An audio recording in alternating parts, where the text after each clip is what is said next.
Well, this evening, you see, I'm a crime writer. I'm chair of the Crime Writers Association. And mostly what us crime writers do is we sit on our own in a room. We spend far too long on our own thinking about interesting ways that you might kill people.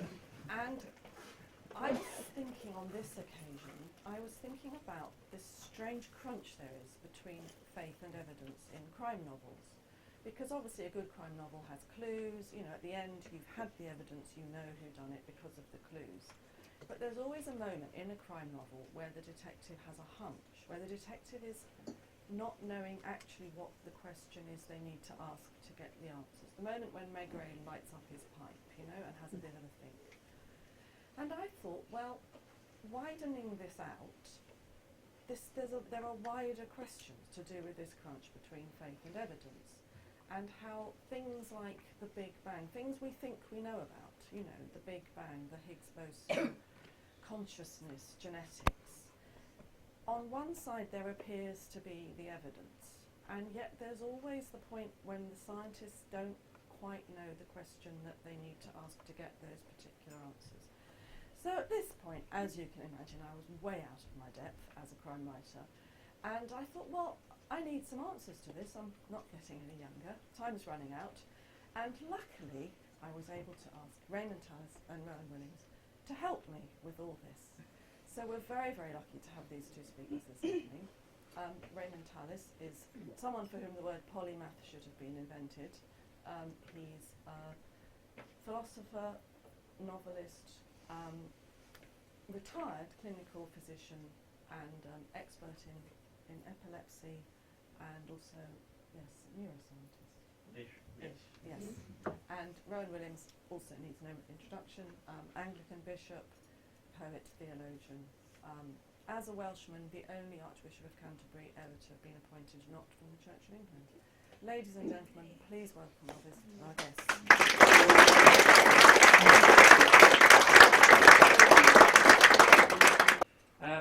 This evening's theme, faith and science, and it seems to me a very broad one. We've been set an exam question. I don't think Rowan and I quite know what the exam question is, but I'm sure we're going to have a great conversation. But it is a very broad one, and so any approach to it may seem somewhat random. So here are a few random thoughts to kick off with.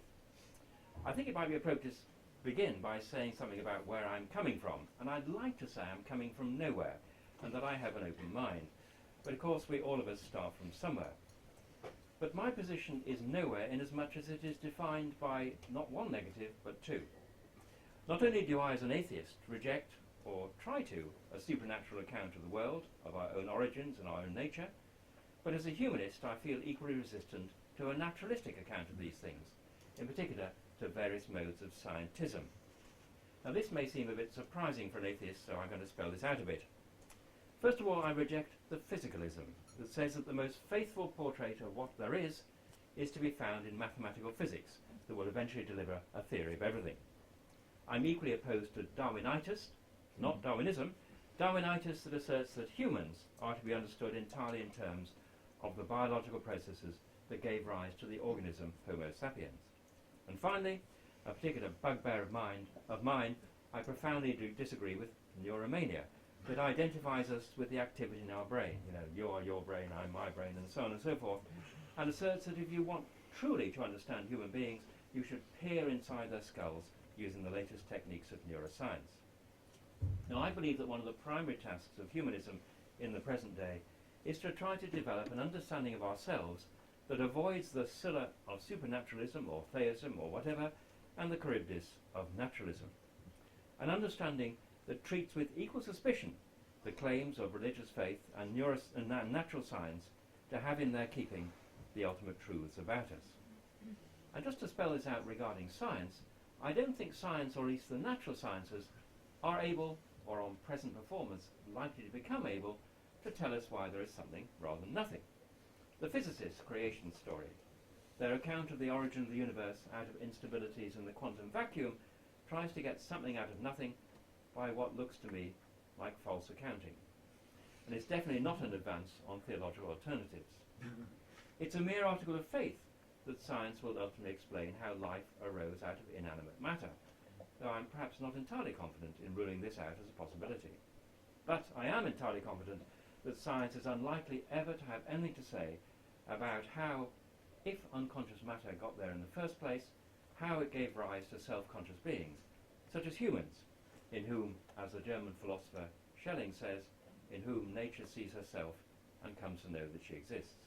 And these are large topics on which I think that Rowan and I may have a measure of agreement, though I hope we may tease them out together a bit.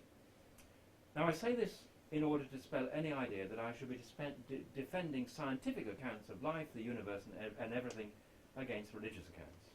Our conversation will indeed be about faith and science, as advertised, what you paid for, rather than faith versus science. And indeed, there may be many things we agree on, apart from small details like the existence of God and the word we know and all that sort of stuff. Now I think that what Alison, with her professional interest in narrative and storytelling, may wish to address is something we may not be able to answer, but I hope we shall explore together. What is it to make sense, or better sense, of the world we find ourselves in, of our origins and of our nature? What will be a satisfactory story to tell ourselves about ourselves? Now, any approach to that question must acknowledge that one of the greatest of all mysteries, as Einstein said, is the intelligibility of the world. That human beings, rather minuscule items on the planet, should have been able to conceive of the idea of a universe in which they are indeed minuscule items on a remote planet. This is quite extraordinary. That we've collectively manufactured a cognitive lens that seems to enable us to look several billions of years backwards in time and outwards billions of miles into space, and conceive of the idea of 10 to the power of 22 planets, one of which, by the way, is the Earth. We are, as Rowan said in a debate in the Sheldonian, in the other place, we are the only bit of the universe that can talk about the universe. Put another way, we're the only bit of matter to put matter in inverted commas. In extending our cognitive reach, we're driven by two things. First of all, an extraordinary faith that the world will make ever more coherent sense. And secondly, an equally extraordinary awareness that the sense made so far is incomplete.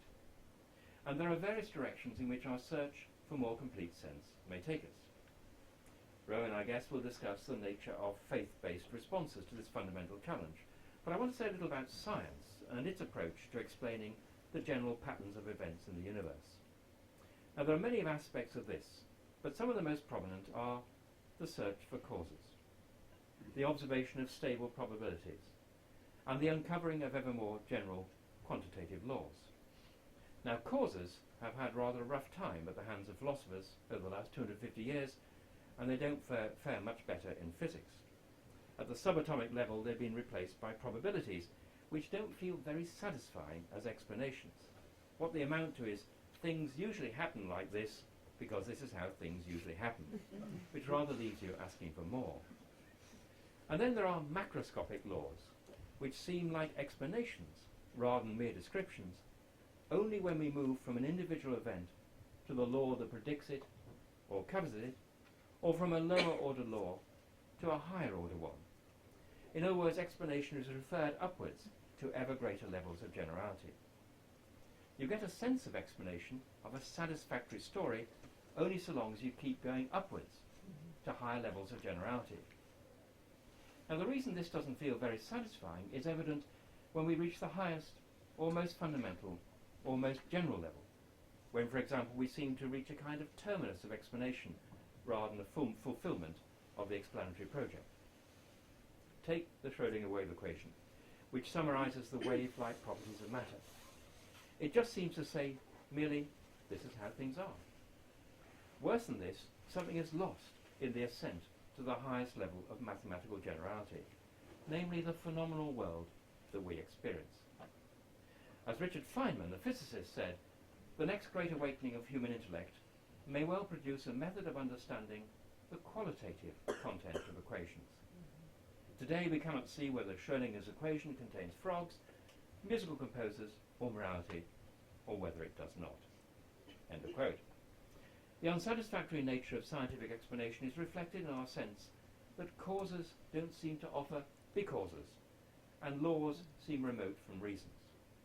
And as for equations, they don't of themselves predict the existence of anything, never mind generate anything in particular. The astrophysicist John Wheeler once mocked the idea that physics could do theologians' work for them by writing equations on a blackboard and saying, "Now I will clap my hands and a universe will spring into existence." I hope we have a chance to discuss the limitations of physics, though if we get too cosy, we might have to send out for opposition. At any rate, it's easy to see the continuing attraction of other approaches to trying to round off the sense of the world, of myths that are more narrative-based and adhere more closely to the human and to individual events with all their concrete details.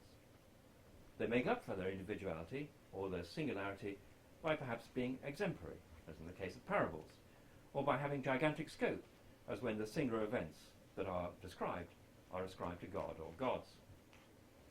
And I'm very much hoping we shall discuss what it is about narratives and stories that seem to deliver sense beyond themselves, particularly as we've been brought together by Alison, who is by profession a storyteller.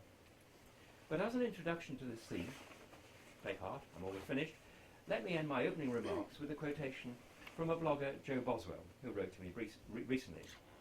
He was discussing Joseph Campbell, of whom I know little, but he's a mythologist, or a person who documents myths. He's died now, he did document myths.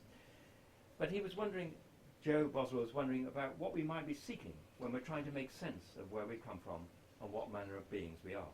And I quote from Adam's Optics, which is his blog. Any existential narrative worth its salt must combine four essential elements: the cosmological, the psychological, the sociological, and the mystical. That is to say, in rendering an image of the world, its cosmology, a good myth must also soothe the existential pains of existence, answer the sociological questions of how to live as a group, and crucially, suffuse our lives with a mystical awe, such as that through every feature of the experienced world, the sense of an ideal harmony, resting on a dark dimension of wonder, should be communicated. Well, that's a tall order, or at least 4 tall orders, and it seems to me as an atheist humanist that at present nothing that is on offer either from science or from faith, or at least as expressed in the various faiths of which I'm aware, comes anywhere near this, though Jesus Christ would seem to have a slight edge over the Schrödinger wave equation, leaving aside the awkward question of the truth of the New Testament. A science that has to bypass most of what we are in pursuit of its quantitative answers, and a faith that begins with inherited answers and tries to make contemporary sense of them, and to square them with experiences that offer little support to them, seem to both to point us in the wrong direction. However, I'm sorry to say my fellow atheists are more willing to put up with metaphysical rubbish from physicists and natural scientists because humanity has benefited from science. Our life, health, fun, and comfort expectancy have increased enormously. But which may also be why, because they sometimes, regrettably, dismiss the rich, wonderful cultural heritage of religion and focus solely on its less attractive manifestations. But I think that's more than enough by way of preliminary thoughts before we try and embark on an answer to Alison's question as to what sort of cosmic stories that connect the big facts that enclose us with the small facts that detain us. What sort of stories would or should satisfy us, and what indeed a story is? What distinguishes our mere description from an explanation? Thank you.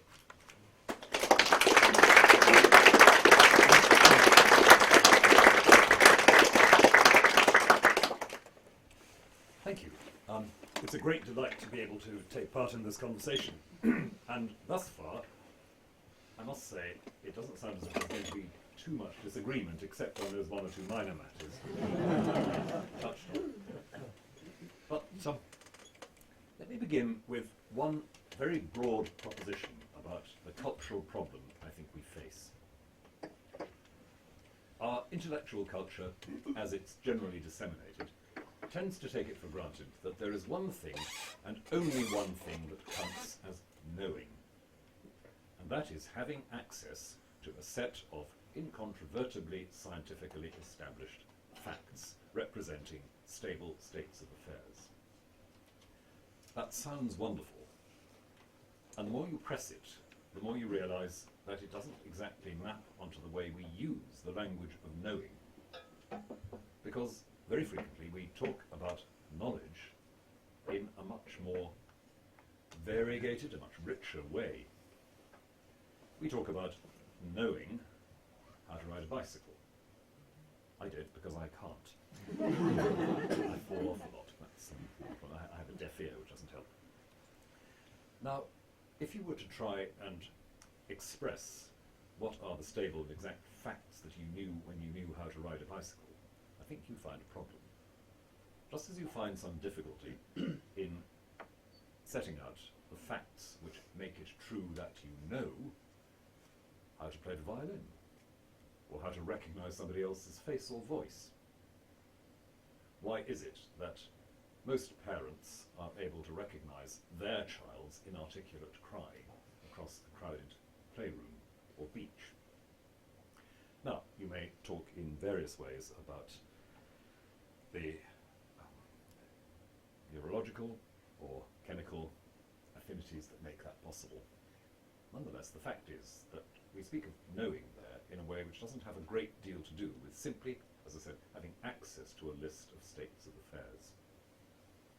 And I mention this because, partly, I think there's a massive cultural deprivation going on here, which leads us to think that the only grown-up, adequate way of talking about the world is that model, but also because I think it does drive a bit of a wedge between the way in which religious people talk about what they talk about and what everybody else talks about. And as I think Ray has hinted, the gap between the way people just talk about stuff and the way in which religious people talk is not quite as all-consuming, not quite as radical and apocalyptic as is sometimes suggested.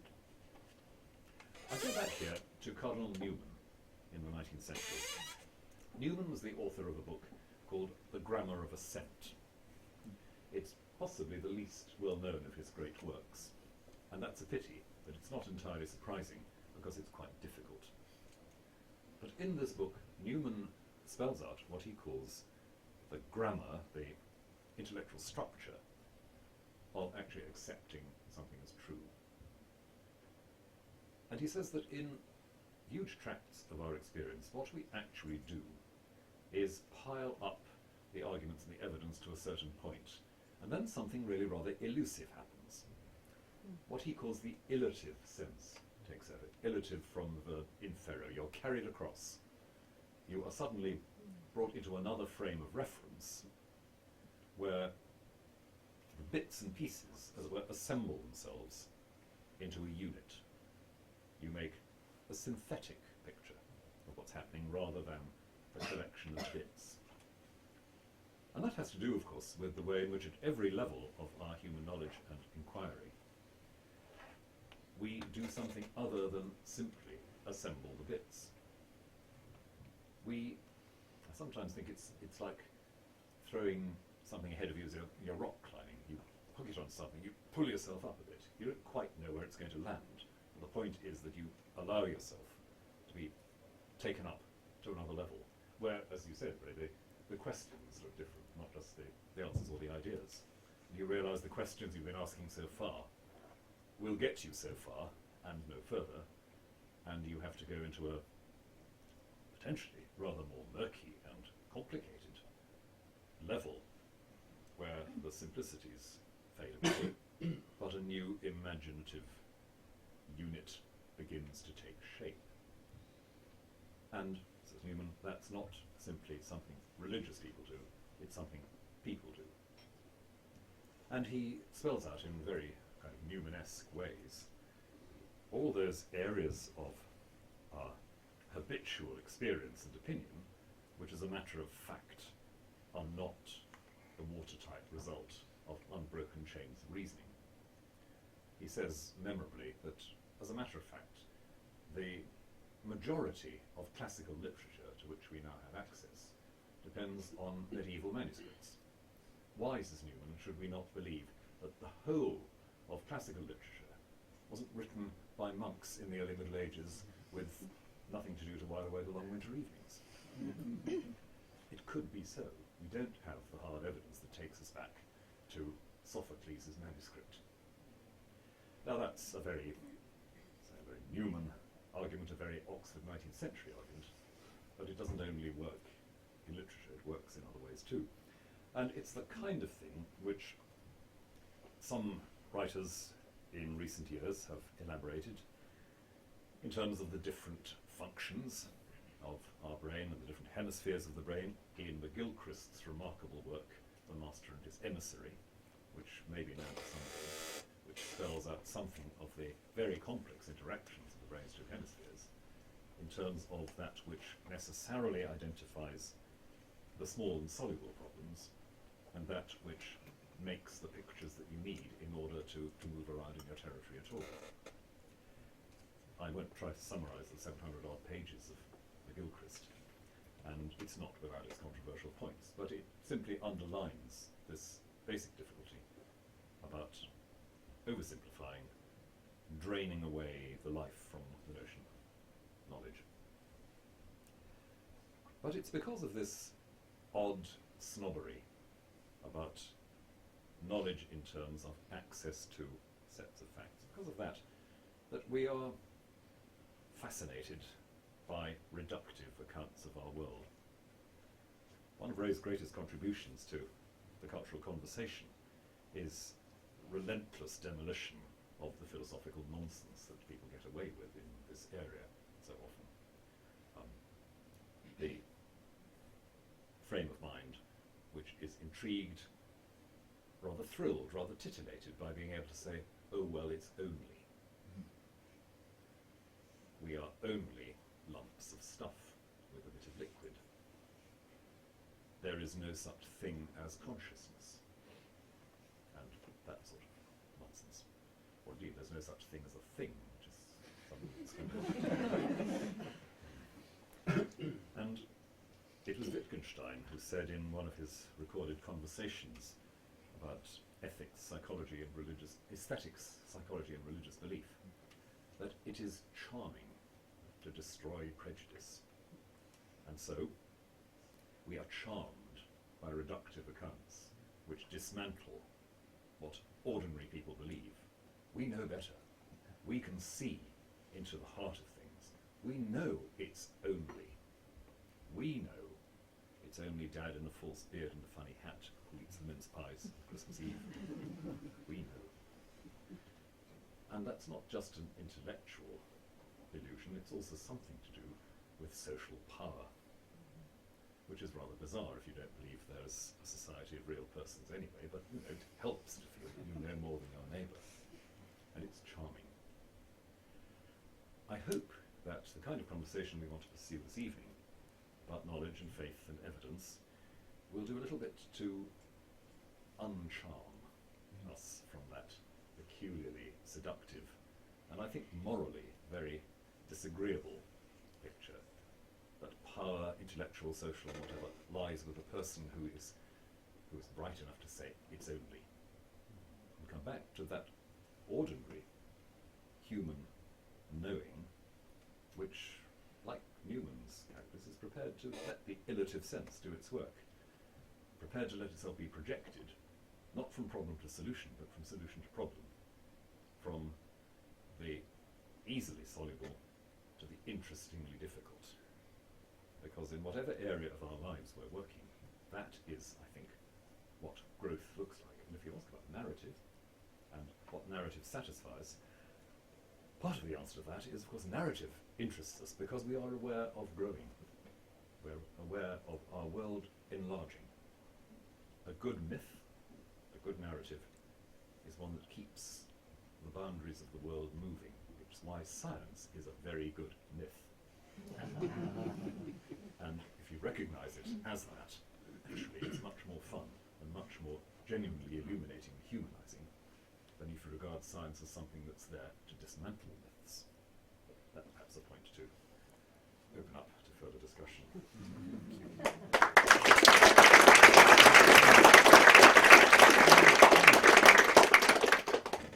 I'd like to give Ray a chance to talk in answer to that, because obviously I imagine all you people have lots of questions as well, and I certainly have even more than I started with. So yes, Raymond. Thank you. Just a couple of things, right? First of all, knowledge. I completely agree with you. The difference between, as Gilbert Ryle said, knowing how, like riding a bicycle, and knowing that, which is a set of propositions or factual knowledge. And we have a lot of implicit or tacit knowledge in our life, and that's true in medicine. You know, as a doctor, when you have that sort of hunch, which I know that Alison would recognise in her detectives, it often is well ahead of anything you could defend by a set of facts based on and leading to a proposition. But one of the great glories of human beings, it seems to me, is that they go beyond knowing how, because lots of beasts have lots of knowing how. They can do lots of things, often more effectively than we can. But what is utterly distinctive about humans is we have knowing that. In fact, we brought into the world that. That is an explicit sense of what is the case. So I wouldn't want, as it were, to denigrate knowing that compared with knowing how, although you certainly weren't doing that. But you're saying it's not the whole story. But the whole story, which you beautifully set out in relation to Newman, is that somehow you can return to knowing how, or that sort of more implicit, less focused knowing, as it when you've gone beyond the facts. You've got the facts, the evidence, the arguments, and then you return almost to a kind of know-how. Is that there? I mean, I want to pursue that a bit further, but is that all right so far? Does that make? I reserve the right to be difficult later on. Of course. Because it just seems to me that, I mean, the extraordinary thing about science is it is very much about knowing that, although it has delivered an amazing amount of knowing how as well. And that's why it's not just a good myth, it's better than a myth in a sense. There's lots of myths that may satisfy us in all sorts of ways and enlarge our sense of the world, but it's the only one that gives us a television and warmth and increased life expectancy, health expectancy and fun expectancy. So just a few initial responses. Absolutely. And to say that science is a good myth is not to say that it doesn't have other benefits too, but we've always had technological know-how since the Ice Age and before. We've become more and more absorbed and fascinated by it in the last 100 years because it's exponentially increased its success rate. And I think that has something to do with something to do with why it's become a myth. It's such a good story of things getting better all the time and technology advancing all the time. It's such a good story. So, yes, of course it delivers, but it also has that kind of mythical radiance about it. And when I hear people saying, in relation to climate change, science will sort it out, my heart sinks. It's a kind of depending on providence without God. The point about beyond the facts to the know, or going back to the know-how, that's a very interesting way of putting it, because I think there is a sense in which Newman in one mood, and quite a few religious people in comparable moods, might want to say what the religious person moves into in faith is not so much a set of extra propositions, and precisely a way of comporting yourself in the world, a habit of reverent perception, adoration, silence, whatever, which at times you might reluctantly spell out in propositional terms, but you don't particularly want to see those as the first stage. And interestingly, Newman, again, in one of his very earliest works, talking about the evolution of doctrinal statements, says, it's a great pity you ever have to make them. As if he's saying, it's better if you just move into it. The trouble with that, of course, is that it can be exploited by people who have an active interest in keeping you stupid. That's the catch.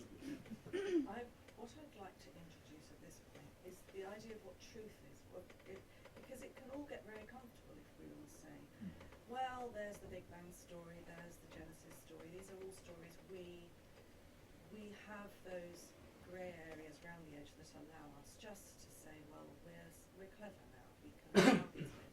But actually, if I was to say, well, I believe in God, then I have to say that's a true sentence. And equally, if you say, I don't believe in God, it's about, I just think whether something's true or not is quite, and even as someone who writes fiction, my great worry is that one of my readers will get halfway through one of my books and just say, well, it's just not true.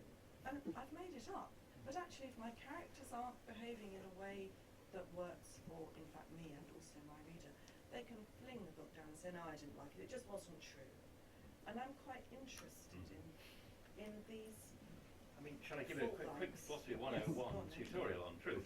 It seems to me there are many ways of looking at truth. The most basic notion of truth is, amongst philosophers, is the correspondence theory of truth. That is to say, a correlation between what is stated or what is said and what is out there in the extra-linguistic world. There is then a different view of truth which says, truth is about coherence. Truth is about things hanging together. There's a third idea of truth, is truth at what works. This is the pragmatic notion of truth. And a lot of evolutionary psychologists have said what is true for us is simply that which enables us to replicate maximally and so on and so forth, all that nonsense. And then there's more recent philosophers have been a little bit more parsimonious in their notion of truth. They have deflated the idea of truth completely and said, really, actually, truth is neither a predicate nor a property nor whatever. And famously, Frank Ramsey in this city in 1926 said to assert that P is true is the same as to assert that P. Therefore, the notion of truth is redundant. Philosophy 101. But I think there's things that go beyond all that, which is existential truth, which is something that absolutely, where you feel you're at one with something larger than yourself. So that's my 101. And I'm sure Rowan's got a different take on that. But I mean, it's just great to have a polymath. for a show off, yes. Well, I think part of the answer to the question about truth comes as a result of watching what people do or listening to what people say. Let me explain. You watch an experimental scientist at work, and you see him or her saying, "Now that's not going to work. That doesn't fit." And sometimes at high levels of mathematical inquiry, saying, "No, that's not elegant enough. We've got to do better maths than that." As if they're always saying, "I'm accountable to something other than just what I fancy or what makes me comfortable." They're constantly being pressured or lured or invited to do better, to get something that is a bit more adequate as a way of holding whatever it is that's flowing in. But then I watch the poet or the novelist at work, and occasionally think of what I sense writing poetry.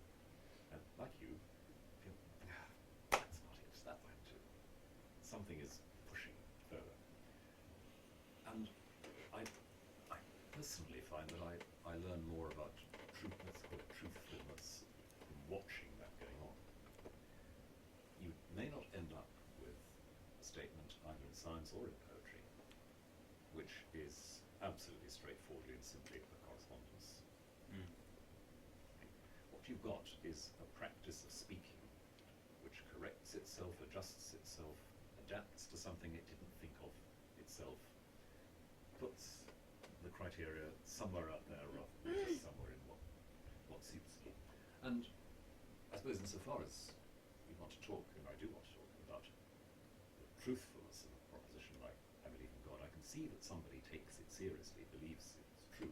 I can see something of what they mean by saying it's true when I see what it might cost them. Likewise, the person who says I don't believe in God, you can tell they mean it. When my friend and former colleague John Cupid first published his book Taking Leave of God, suggesting that you didn't need to believe that the language about God referred to anything except your own processes. I remember saying in discussion with him, if you'd asked, say, Thomas More on his way to the scaffold, do you believe that what's happening to you has anything to do with the state of the universe? Thomas More might probably have said, what the hell does it look like? This is serious. And it's part of the existential truth. It is. I'm thinking of a line from Auden, which I can't remember exactly, but talking about a poem that he would not feel ashamed of, that it was truthful enough for a man who's dying of cancer or facing a firing squad not to read with contempt. And that's the kind of definition of an existential truth. And it's like Rowan, you were saying about sort of poetic truth, because famously poems are not about propositions. At the same time, they're not entirely the sort of existential truth that we live out in day to day. there's something halfway between the two in a mezzanine position. Yes. And part of the way they achieve their sort of mezzanine truth, of sort of half-lived, half-proposition, is they are sounds. The sounds are very important. The material of which they are made is very important. So you think of a line of a poem may be lousy not because it says something that's untrue, because it doesn't sound right in every sense of the word. So I guess it's, would you accept that's a sort of mezzanine notion of truth? That's very interesting, because I think that the degree to which a poem can create a fresh perception, make you see familiar things differently, that certainly is about seeing things more adequately, or more, yes, truthfully, if you like, even if you can't quite render it into propositions. And it does have a lot to do with the persuasiveness of the line, and therefore the music of it. Because I think there's an assumption that if it sounds as if it's in tune, there must be something in it. It comes to the grammar of assent again, in a way, isn't it? Because the reasons we assent to things, exactly as Newman said, is not exactly a sum total of evidence or arguments. And I think, is it the Tamworth lectures where he talks that no man would die for a truth he arrived upon by argument? That's right. And the woman presumably as well, by the way. Yes. Do people have burning questions? I'm aware there's lots of you. Would anyone like to ask anything at this point? Because we're quite happy just to carry on. But, fine. We've extinguished all flames. Just say a little bit more about this musicality thing. I find very, very interesting the sheer physical character of language. Here is something which is the body doing something. We sometimes think about words as if they just happened inside our heads, and yet language is something we do with our throats, our tongues, and our hands, especially if we're Welsh. And that, of course, ought to make us think, well, the whole notion of mindless matter and simplistic oppositions between what goes on inside here and what goes on all around us, that has to be resolved somewhere along the line. Because here is a set of material facts which we cannot but read as symbolizing something, as representing, holding something in containable shape. And it seems to me that's a very interesting thing about language. We talk as if it were perfectly obvious that language was meant to refer or represent. But how on earth do you get from a thing to a noise that I make? What sort of relationship is that? It's an eccentric one. And the simple-minded materialist, or simple-mattered materialist, just says, well, there's process. Doesn't, I think, reckon with that fact of this pure fact of representing. It doesn't differentiate between processes, does it? I mean, one of the say that the intentionality of a word that refers to a glass or whatever object is in something that is quite at right angles to the way the world is, as it were, understood as a causal network. That's right. I mean, it's something that breaks through the causally closed world. And it seems to me that when it comes to consciousness, the exciting thing about all the arguments of relation to consciousness is that, as Jerry Fodor said, in understanding the hard problem of consciousness, that is to say, what it's like to be Raymond Tallis or what it's like to be Alison Joseph, that really genuine hard problem of consciousness, rather than what it's like to be an organism that interacts usefully with the world or effectively with the world. In answering that problem, we'll have to set aside pretty well every single concept that we regard as which we cherish. And that's why the hard problem of consciousness is such an exciting one. And that's, I guess, part of both our joint descent from the physicalist view of the world. And I think you did put it very beautifully in your argument about in the Sheldonian, which, by the way, there were hundreds and hundreds of people in the Sheldonian. They seemed to be pouring out in all directions. But it was a debate with Richard Dawkins about the obvious, the sort of things you expect the debate to be about. But it seemed to me that one of the things that wasn't picked up was this utterly mysterious fact about human beings, that we speak the word. one place where the world actually has a name, the universe has a name. And so language is something, and consciousness are absolutely central Yes. to an understanding of how utterly different we are. I mean, you may go further in trying to interpret our difference, separate day of creation, all that sort of stuff, but as well as sort of understanding. But sorry, I mean, but it just seemed to me there is a serious problem for atheist humanists to understand where human beings fit into the material world. Or rather, I suppose you could say, to understand a material world that is aware of itself in some way, that is apparently soaked through with meaningful communication in some sense. And that it's intelligible as It's well. intelligible, I mean, exactly. for many people, I think one of the strongest arguments for the existence of God is the intelligibility of the world, the sort of logos that stains the world, if you were. For me, it isn't a strong argument, but I think it is a very intriguing one. That the world is intelligible to a small part of the world, which to me is profoundly mysterious. Why don't you think it's a strong argument? I can experience the mystery, but then don't necessarily move from the mystery to say that this therefore has the positive implications X, Y, and Z.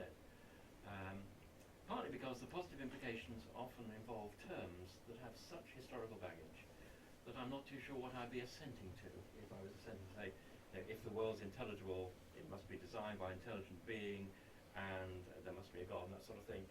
All of those terms, I feel as if I'm sort of buying in an awful lot of stuff that has historical accretions that I haven't sort of consciously purchased. I mean, does that make sense? It does, yes. I have some sympathy with that because so much religious language does talk about God as a big bright bloke, rather than as in some sense the very fact of intelligent energy on which everything hangs and coheres. But to get to there does come the moment where you have to say, and it's more like personality than anything else we can pick on. I can see the baggage that carries. There's a question. Sorry, can I just ask Rowan why you do assent positively from mystery to God? Because you asked Raymond why he didn't die, why he doesn't assent. Can I just ask if, or even if it could even be a decision to assent, or I'm not completely sure, in the sense that I can't find the joy. But I guess that because my own sense of where intelligence fits in the universe is as it is, because I sense that even if I'm at the end of my explanatory capacity or my descriptive capacity, there is nonetheless shape and sense to be made. That's what I live in.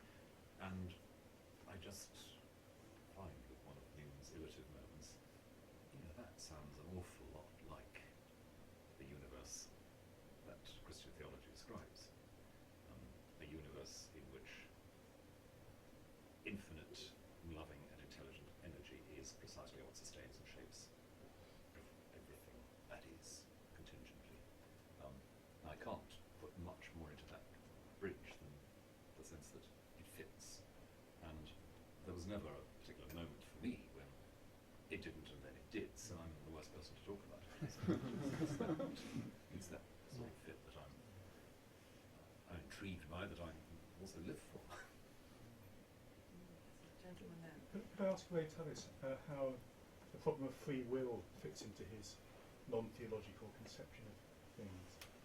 I don't think it's any more of a problem for a non-theological conception than it is for a theological conception. Theologians and perhaps huge problems, with a foreknowledge of God and all that sort of stuff, all that sort of ideas and so on.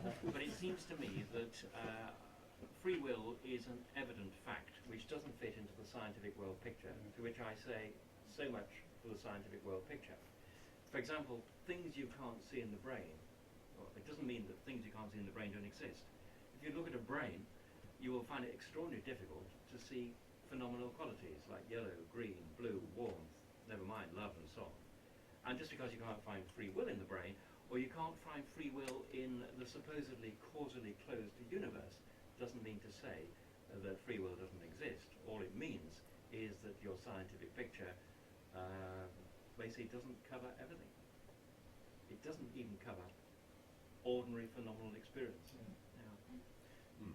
one of the interesting arguments I find about free will is the near impossibility of stating a case for determinism that isn't self-contradictory straight away. If I say to Ray, you are absolutely determined, causally determined within the next 5 minutes to pick up that glass of water, you can say, like hell I am, and refuse obstinately to lay a finger on a glass of water. Or, of course, you can say to me, you only say that because you're determined to say it. Exactly. I mean, if we're all just part of the causal net, then it's part of the causal net that's quarrelling with the other parts of the causal net, which doesn't seem to be the kind of thing that causal nets do, typically, in a materialist world picture. Bad-tempered causal nets. A bad-tempered causal net have metaphysical issues. Yes. But you're quite right, it is a problem for theologians as much as anybody else. And I think that's itself a rather significant fact, that free will is a nuisance of a subject. So it should be, if it's true. And of course it's a nuisance. Anything that tries to get closed systems around it. And it's part of a cluster of nuisances. I mean, the other part of free will is clearly first-person being. There's no free will without the sense of I, and first-person being and agency are absolutely inseparable. First-person being has absolutely no place in the objective viewpoint of physical science. At least it has a place, obviously, in theology. I mean, clearly it does, as a second-person being does as well. And so, in many ways, these things go very, very closely together. Can I just ask about narrative? Everybody in this room has got his or her own personal narrative, so a memory of what's happened throughout the course of each person's life. Now, do you think that personal narrative is a helpful thing when trying to understand these broader questions about the nature of life and the universe, or do you think it's misleading? Do you think these personal narratives get in the way of real understanding of the sort of questions that you're talking about? I believe almost the opposite, that it's the personal narratives that keep open the questions that some kinds of scientism want to close down and some kinds of metaphysics want to close down. I look back on my life and I say, for example, a decision I made at 22, I thought I was doing it because of that. Actually, years on, I can see a different configuration. It wasn't quite like that. I revise, I revisit the story, back to learning and growing again. The good story is one in which learning and growing takes place, in which the world now looks bigger. If I now believed exactly what I believed when I was 21, 22, then in absolute terms my world would be smaller than it was then. I'm thinking about people's, the way in which one's personal experience influences some of these important issues, like God looks a bit like you. He's all like my father. He's a benevolent man, sitting up there with a beard and talking intelligent stuff. Now, do you think that personal memory and interpretation of the world around us gets in the way of what's really happening? I see. Sorry, yes, I think I misheard you or misunderstood you. On the one hand, we can't, I think, carry very many abstract ideas without bringing our personal repertoire into play. We hook on ideas to pictures. The challenge then is how far we're willing to sit light to some of those pictures as the horizon expands. We may begin with a clear experience-generated take on something. We find the more we reflect on what we're committing ourselves to, the more that picture opens out or fills out sometimes. So I don't think we can get away from it. It's the view from nowhere thing again, isn't it? None of us begins from nowhere. And recognizing that, working with it, not being uncritical about it, I think you can marry that level, you say. I think that's true, and also when you narrate yourself, you don't narrate from no time. It seems to me there was a beautiful autobiography by Otto Frisch, one of the great physicists of the 20th century, called What Little I Remember. And it seems to me that when I write my autobiography, it'll be called Amnesia Lane.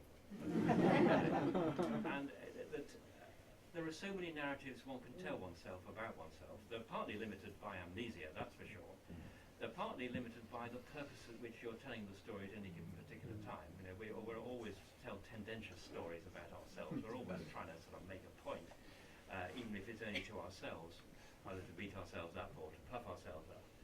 But also, it seems to me there are many narratives. I mean, if I were to narrate what had happened just today, there would be thousands of narratives. And I mean, even to narrate what's happened in a given moment is extraordinarily complex. So the reason I'm saying this is in many ways, any narrative one tells about oneself is a construct of that moment to some extent. There are some narratives I think we cling on to, the sort of CV type narrative, or the Pilgrim's Progress narrative, you know, the atheist equivalent of that. But generally, I think it's a mess in there actually when it comes to me rather than a story. But Chris, I mean, I think I haven't answered your question fairly, which is to say that there's some, I guess, to understand the position you're at any given time, you have to look back to some extent where you set off from, what were the presuppositions that surrounded you at any particular time, what you felt you had to rebel against, what you felt you wanted to consent to. And certainly none of us is starting from the view from nowhere, and none of us is starting from, as it were, a blank sheet. We're just a mass of prejudices to some extent. I just wonder if that's what may be attractive about science, because as I can tell you, there's nothing in my personal narrative that allows me to understand some of the higher mathematics that are pulled out or used to explain all sorts of theories about the universe. Is that the attraction? I think That many they're many not sci- subjective. Yes. I mean, many scientists have talked about the liberation from the self by getting involved. I mean, Bertrand Russell particularly talked about the joy of being involved in mathematics, which is the joy of being liberated from being Bertrand Russell. I think there's another point about narrative. I'm very interested in narratives that don't end, because obviously my job is to get to a page where you go, oh, it was him who did it, close the book, right? Because, you know, the Bible doesn't end. You don't get to the end of the Bible and just go, oh, it was him. You know?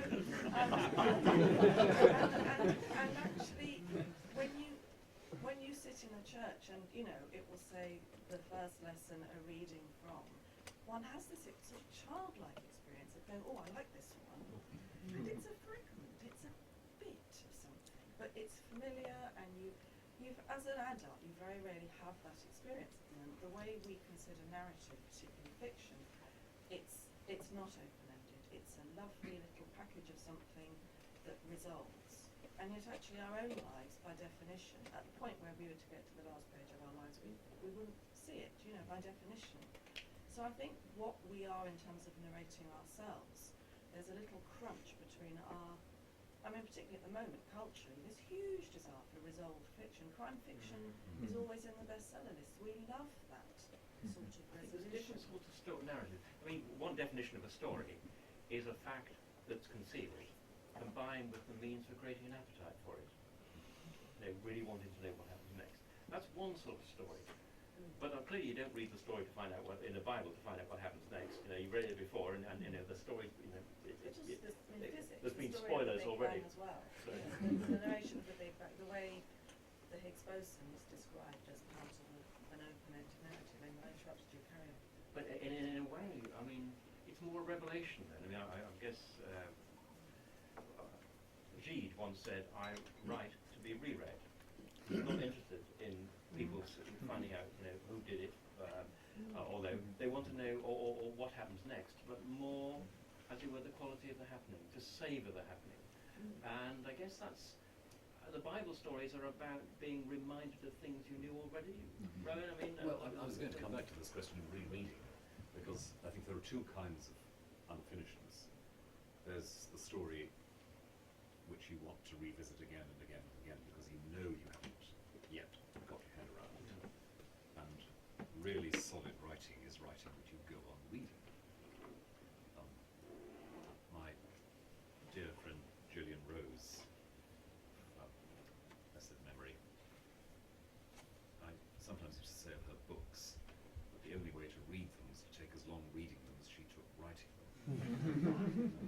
because she was such an idiosyncratic, dense, difficult writer, but immensely rewarding. You always felt, I haven't got it yet, but it's really worth trying.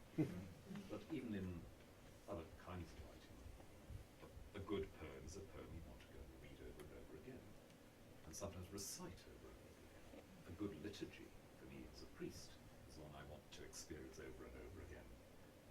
And my reason for being unfashionably devoted to the Book of Common Prayer is actually that I feel every time I hear the words, they are new to me, as well as old. So that's one kind of unfinishedness. Just the constant invitation. The other kind is the sort of fictional writing especially which deliberately leaves work to be done. The sort of novel, I say sort of novel, there aren't very many of them, but whether you're talking about Joyce's Ulysses or, in a completely different vein, Tolstoy's War and Peace, Tolstoy can't bear to finish War and Peace. It tails off with the child drifting off to sleep, and you sort of turn back, is that it? That's very good because it leaves you engaged, it leaves you with work to do, digesting, and maybe you want to go back to the beginning of War and Peace and start again, though possibly not straight away. And famously at the end of Ulysses, another kind of stream of consciousness, like the child going to sleep. That's absolutely true. Yes. Question has not, yes. Yes, if I may go back to an earlier theme, I'd like to ask Dr. Williams, if science would perform more of that mythological function that it can, do you think we still need religion? And one thing I can imagine, and this is a comment to you, Dr. Tallis, is to deal with stuff that is actually not intelligible. Right? I find much of scientific subjects unintelligible, and this may be an occupational hazard as a philosopher of science, but things like the Big Bang, things like free will you're talking about, I do find them deeply unintelligible. Right. So when someone tells me the universe is wonderfully intelligible, I say no, actually, and that I wonder maybe where religion needs to come in. Yeah. Two rather questions, I think, that are connected. And to the first, I think if science were more self-conscious about its own mythical potential, it would be a bit more like religion. But because I think science has to be very careful about its mythical resonances, I rather hope that it backs off turning itself into another religion. So I don't think it would make religion redundant unless it had so transformed itself as to be a rather different sort of operation. I take your point about this intelligibility thing. I guess what I'm trying to get at is, free will is unintelligible, Big Bang is unintelligible, lots of things. We do not apparently have the categories to hold these things coherently and adequately. So we put these holding operations in place, we put these heuristic formulae and these myths, actually. Now, I don't think that means we're saying it doesn't make sense, or we are, but we're not saying it couldn't make sense. We're saying there is something about this for which we simply do not have the mental equipment. But whatever we're talking about, it's something that has produced an intelligible environment that's consistent with an intelligible environment, and therefore must in some sense be something other than just irrational or just an absolute absurd. So it's an act of faith, I suppose, to talk about intelligibility. It's funny about scientific intelligibility. I totally sympathise with what you're saying, because in many ways we outsource the intelligibility of the world to the scientists. So I can use the word Schrödinger wave equation. If you put me in front of a Schrödinger wave equation, I couldn't actually read it. I mean, I don't know if anybody's read the Schrödinger. I'm sure there's physicists in the audience for whom it's just like, reading a book. But there's an awful lot of intelligibility we get on trust from scientists. And in that sense, although we appear to be extending the intelligibility of the world, it is in the keeping of a small subgroup of people. I mean, I'm very mathematically pretty poor, and clearly some of the most extraordinary accounts and most general accounts of the world are captured in mathematics. So, I mean, science, to become a religion, it would have to be about love, would it not? That would be the big step, surely. you could argue in many ways there is some kind of love in science in two dimensions. One is the desire to make the world a better place for those of us, for whom it's the only life, and the other is the utter besotted delight in the way things are and the mystery of the way things are. So somebody who is, an impassioned entomologist presumably loves a bit of the world in the way that saints have loved the world and so on. Perhaps a rather narrow love of the world, and when it becomes mathematized, then the love does become a little bit attenuated, I must say. But you can see, if you talk, if you hear what physicists say, some of them, people like Dirac and so on, there was the absolute love of the mathematical beauty of the world. So there is, I guess, a bit of love here and there, scattered, but there's long patches of the desert in between, I have to say. There is a religion as well. That is, again, one of the ways in which one can say that the way religious people talk is not in a different universe from my scientists talk.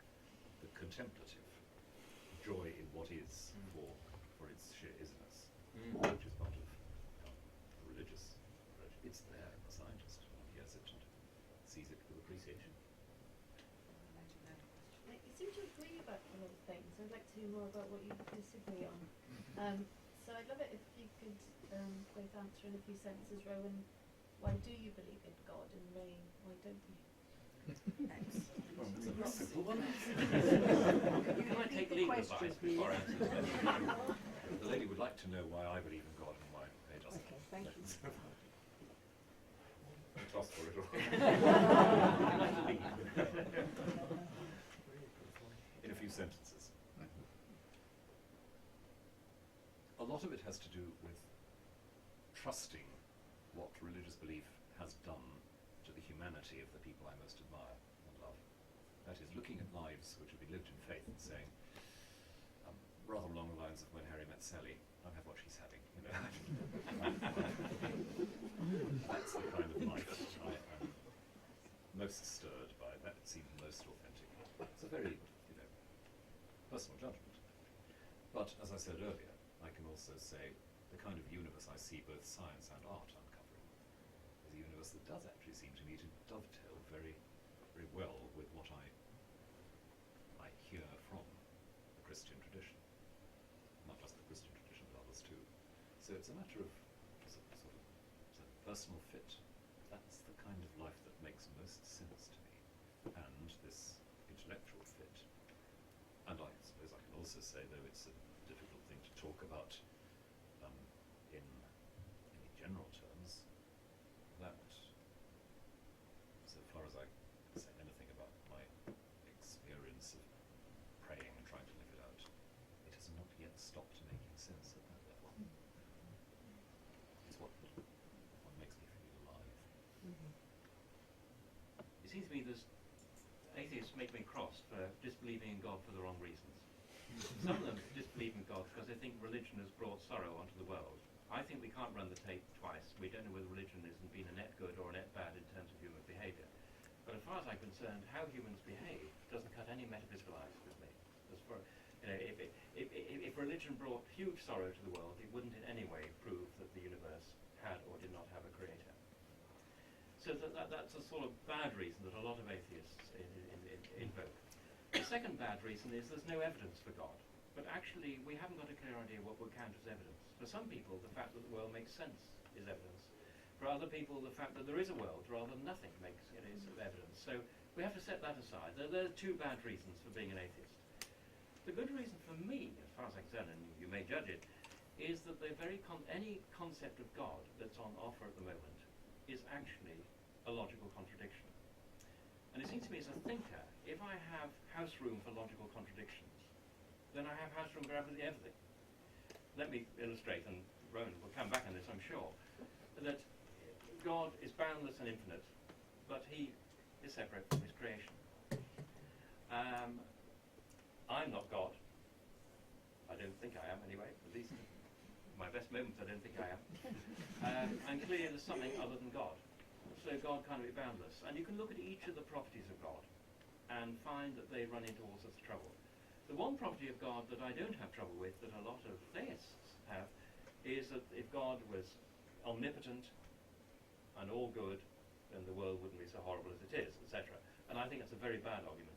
So, in other words, the very concept of God, to me, requires me to assent to that concept would require me to set aside the very foundation of the processes of thought. So that's, having said that, I don't for a moment think I understand the world. I have plenty of gaps, but no God to fill them. I'd love to come back on that, but Well, I have another question. Do you want to? Just very briefly on the logical contradiction thing. The question is one that I think quite a lot of classical Christian theists have wrestled with. And I think it would be fair to say with Augustine or Aquinas that the one thing you can't say about God is that he is ever a thing in competition with other things. Yeah. In other words, the existence of a solid world is not an item alongside God. Whatever there is something activated by an act which is itself independently of what it activates, and yet something involved in that and distinctive would be what is world or no world, and yet the world is what it is because that is what activates it. So it's not that there's God and there's us, but that's just a quick. Tell me to start with logic shopping, but it seems to me that if there isn't a creation and a creator differentiated, then the idea of God is empty. If the creator and the creation are differentiated, then God is not boundless. If the creator and the creator are differentiated as two items on the same logical level, God is not boundless. If what we're talking about is the relation between creator and creation, that is that of the dependent and the non-dependent, I think it looks a bit different. Gentleman at the back. Yes, yeah. I don't know if this is 101 or before 101. The title, one of the titles of the talk was Knowledge, Faith and Evidence. And the way I see those linking together is, before I pray for my forgiveness of my sins, I've got faith that I will receive forgiveness. After I prayed, I find my sins have been forgiven, and that's the evidence. So faith and evidence are part of the same circle, and knowledge encompasses them all, because I know that to be true. That's one thought that I might put in. The other one is, what would you see as the relationship or the connection between consciousness and the idea of God? Not just a few sentences, as long as I like. As long as God, these are difficult questions. It sounds like a bit. They are difficult, but let me say about consciousness and God first. If where shall I start? If God is the kind of God that Christian theology broadly said, or Jewish, indeed Muslim theology says God is, consciousness is the kind of thing you might expect. That is, if this is not only an intelligence but a loving intelligence, it's a loving intelligence in search of relation, or generative of relation, with subjects that have some analogy to itself. So I would say that it fits, again, there's a sort of congruity. You can, of course, think about consciousness without thinking about God. Though I think it's, at the end of the day, it's a little bit hard. can't think about God without thinking about consciousness, about a world of. That's my own take on this. I sort of work the other way, and I think of the Cartesian argument for the existence of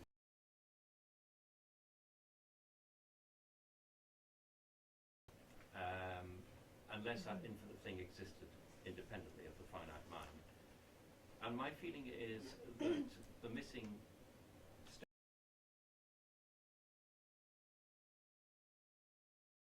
such as finite or whatever, it's very easy to then use the opposite of that word, infinite. So to me, God is a product of human language.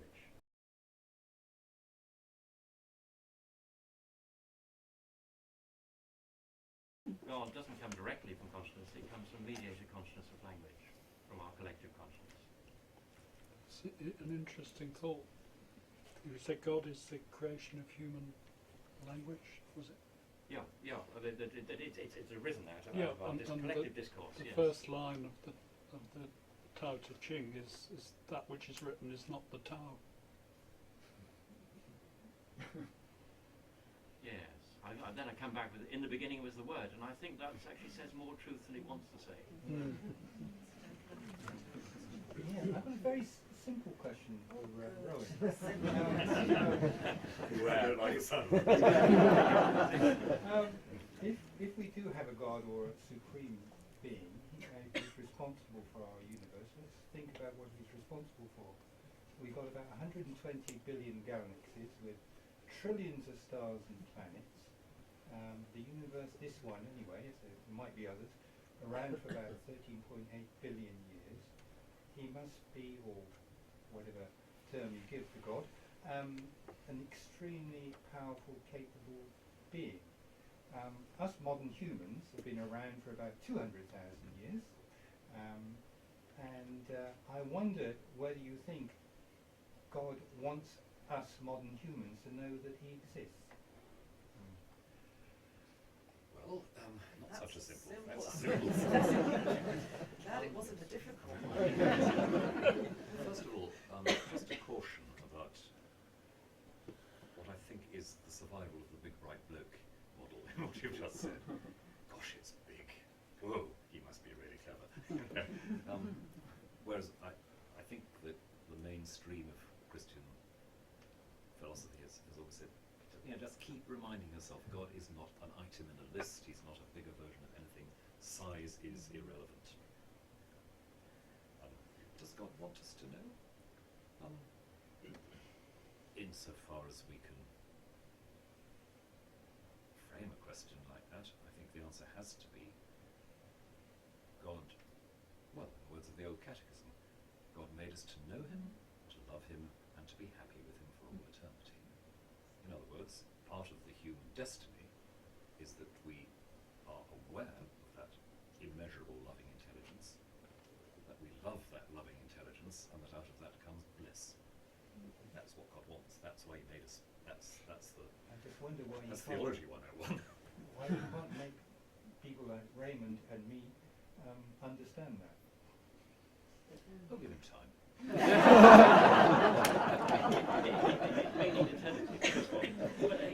He's not in a hurry. It's a really good question because in many ways it's so late a part of the universe, as it were, comes to know God. And there's another question that Thomas Huxley raised, which I think is quite interesting, is if we think about the afterlife, it appears to be exclusively for one species, subspecies of hominids, us. And poor old primates, they came so close, they could have had eternal life, and they just missed it by about 2 amino acids. They didn't put it like that, but it just seems to me it is a rather extraordinary thing that we are so metaphysically different. Or at least there is the understanding we're metaphysically different. And I'm not a Darwinitic, because I believe in Darwinism, but not Darwinitis. I do believe we are fundamentally different. But that's a difference that's difficult to handle, isn't it? Yes. Or do you feel No, that's not? I grant the difficulty, but there's a kind of a rather unpleasant anthropocentrism about a lot of Christian discourse, as if the rest of the universe were just the stage set, and we were the celebrities. And that's done great damage to the way human beings exist in the world. On the other hand, I have no idea God-restored or God-soaked universe round the back of mortality would be like. I don't know what else or who else is part of that universe. My belief in the afterlife is not a theory about something that survives. It's more saying, well, you know, if God is this kind of God, then God doesn't simply drop what God has created at the moment of mortality.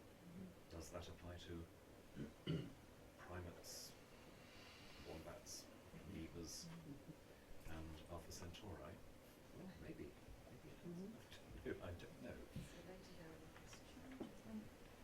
If somebody had asked me the question that they asked you, Rowan, why do I believe in God? I think I would have had to start with something which is very existential for me, which is about believing that the last power is good and the last and final power is good. But when I'm in my more humanist modes, I also think that might be why I might be a humanist, because the last and final power being good is something to do with how human beings are. So I'd be quite interested to hear you both say, in a sense, how any sense of goodness actually features in both being a Christian and being a humanist.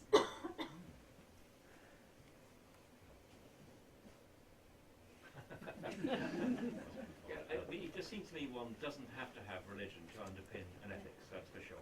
I mean, because the relationship between human beings is extraordinarily complicated, extraordinarily profound, and has developed over hundreds of thousands of years, and so on and so forth. Whether the last power is good, it seems the world is incredibly variegated and dappled, and there's a lot of badness and a lot of goodness. So I'm not too sure that I could imagine there will be this, as it were, ultimate good. Almost, which is a sense I think probably drives, perhaps from Plato, the notion that the final reality is the form of good. It's not one that I share. I'm a bit more empirical than that. I think it's a big mess with some nice patches. Well, a lot of the time that's pretty much what I feel. But let me come back to the form of the question. The ultimate power is good. I take that to mean that those kinds of human action that are more manifestly generous, selfless, creative, trustful, etc., are more profoundly in tune with the nature of the energy that sustains everything else.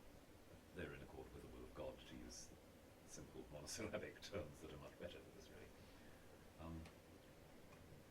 That doesn't, I think, necessarily mean that you can expect the universe as we know it to turn out well in this or that particular circumstance.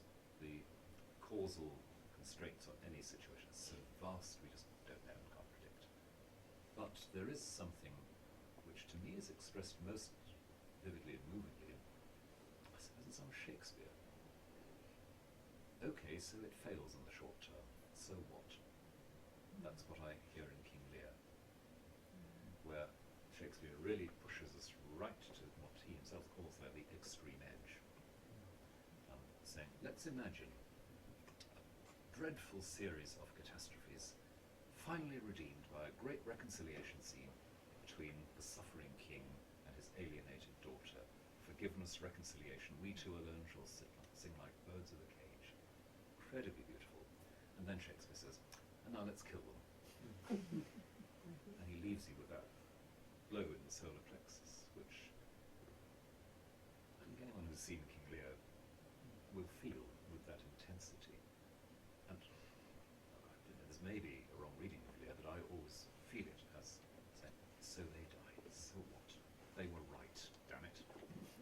Except there are ethical expendables like Reagan and Goneril and so on, who don't take part in that final reconciliation. Never mind poor blind, Gloucester and so on. So I just think the cost is pretty high for that moment of reconciliation, and it fits more with the dappled universe than the one that. Again, I think that's the same kind of challenge. Okay, so Regan and Goneril are unredeemed. They go to the hell of their own making. But who's right? What's stuff like? It's more like Lear and Cordelia than it's like Regan or Goneril or whatever. But you could almost say that, if you think of Darwin saying, tell that to the Newman fly. Yes. The Newman fly lays its eggs in the caterpillar, and the caterpillar goes goes through hell on earth as these eggs all grow up and eat away the ahead of it inside. So there's an awful lot of ichneumon flies There's a lot of around. ichneumon flies, and the reason that we find ichneumon flies a problem, or we find Greek vulnerable, is precisely that we are aware there's something fundamental which makes that aberrant or shocking or whatever. It's a sort of reversal of the exception proves the rule. It's almost the rule actually elevates the exception. Almost. Yeah. I think Shakespeare would have thought so. We have time for 2 or 3 more questions. Gentleman there. Right at, or very near the beginning, you said that science had provided us with so many good things, that I'm living as long as I am, that I eat as well as I do, that I'm as free of disease as I am, because of science. I can't dispute that exactly. I'm sure I've lived at a particularly lucky moment in a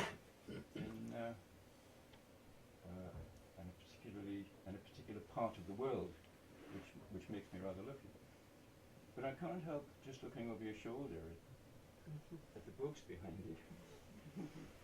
The bombing war, catastrophe, blunders of governments, and thinking about another side of science, which is that we have the power to do extraordinary damage to people, and we're going to have more and more of that power. And I don't know why we need that. It seems to me that science is a huge problem. It is a mega problem, because I think we're destroying here we go. It's not a good time to be raising it, but I think we're in the process of destroying the very advantages that we might have had. That we have been shown that we can have advantages, but we are in the process of throwing them away. And it just seems to me that that is about what man would do if the Bible stories were right, or had some element of truth. The Bible stories speak more to my experience, and I think, actually, I'd rather rely on that than science. I'm doing all right at the moment, but I think that probably that won't do in the future. Sounds to me, I bet. First of all, if you look at the global impact of science, it's been overall beneficent. If you look at life expectancy, it is increased by 20 years globally in the last 30 or 40 years. If you look at health expectancy, ditto. If you look at comfort expectancy, ditto. So in very crude material terms, globally, it's been beneficent. Now, not all of that is science. A lot of it has been, as it were, through better governance, through, as it were, an increased awareness of the rights of others. But the context in which they have developed has been that in which people have had the luxury, through science to some extent, to feel that they ought to owe responsibilities to others. If you look at our moral history, and I would strongly recommend reading Steven Pinker's Better Angels of Our Nature. I disagree with him on lots of things, but it's 1,000 pages. So it's not a quick read. But it looks at every aspect of human behaviour, decency, indecency, cruelty, etc., etc., and it shows a generally upward trend. However, science clearly is enabling us to potentially despoil the planet, and the drive to growth is the main thing. And I think the problem is not with science, because we still need more science. We need better cures for all sorts of diseases which affect all sorts of people. The problem is basically with greed, and I don't think that has got much to do with science. It's got an awful lot to do with our humanity to some extent. I don't think greed is the only thing. I don't think it's our dominant thing, but it's clearly been allowed to become a dominant feature for all sorts of political reasons. So if I was going to have a real whinge, it wouldn't be about science, it would be about the political framework within which science, the benefits of science, are potentially turning to damage the planet. I wouldn't disagree with much of that, because I think tools are in themselves as good or as bad as the agents who use them. I agree as a Christian that the hideous shambles we've made of some scientific technologies, especially in war, in the last century,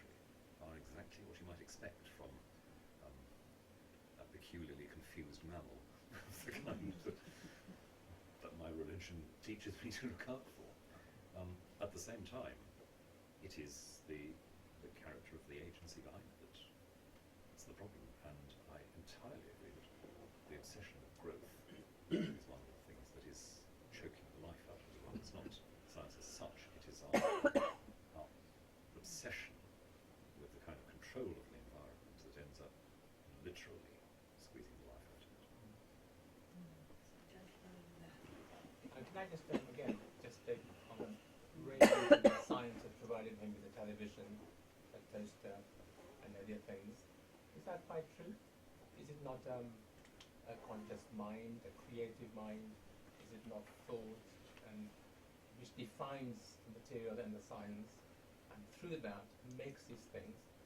To animate science into something more than it is there a mistake there? I think the way of putting it. I mean, first of all, I was being frivolous and driving with television. If science had only produced television, I think that would be the case against science. But it seems to me that it is more the community of minds that is one of those most spectacular expressions is scientific inquiry, has produced basically knowledge-based technology. Going right back to our conversation at the beginning, I mean, other primates have a fantastic amount of know-how. The extraordinary thing about us is that our know-how is shaped by knowing that and knowing all sorts of things. And it's science-based technology that has produced so many benefits, and that is an expression of this extraordinary community of human minds. Yeah.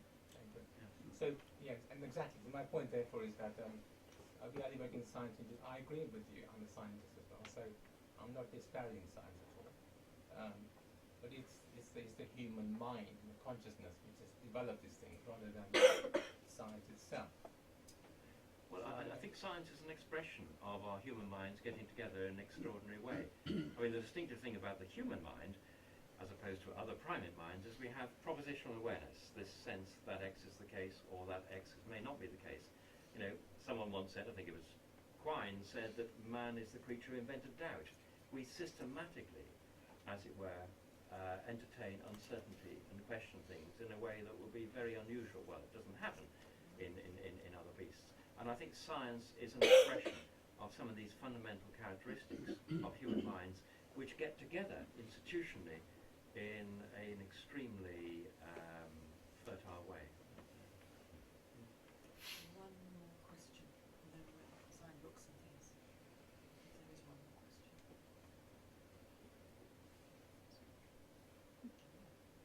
That's it. People are sated with answers. Well, when I go back to thinking of interesting ways to killing people with new ideas.